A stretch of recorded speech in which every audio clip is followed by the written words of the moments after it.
في الجو ده مش محتاجين أكتر من الحلويات الباردة واللذيذة والمنعشة. عملت حلا الفراولة ب3 مكونات بس، وكمان تجهيزه مش أكتر من 10 دقايق. من الحلويات اللي دايمًا باقول لكم عليها لا يقاوم. تعالوا أقول لكم عملته إزاي.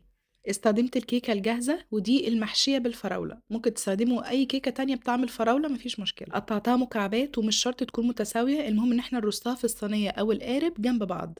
بعد ما خلصت كل الكمية سقيتها بنص كوباية من الحليب البارد. الكيك اللي استخدمته تقريبًا كان من 7 ل9 قطع، طبعًا على حجم القالب اللي هتعملوها فيه. للطبقة التانية استخدمت باكيت من الكريم شانتيه المُحلّى، وضِفت عليه باكيت من الجيلي الفراولة. ضِفت عليهم نُص كوباية من الحليب البارد، وكوباية كبيرة من المَيّة الباردة. ضربت كل دول بالمضرب الكهربائي، ما ينفعش باليدوي، أنا عايزاه يكون زي قوام الكريم شانتيه بالضبط كده زي ما أنتم شايفين.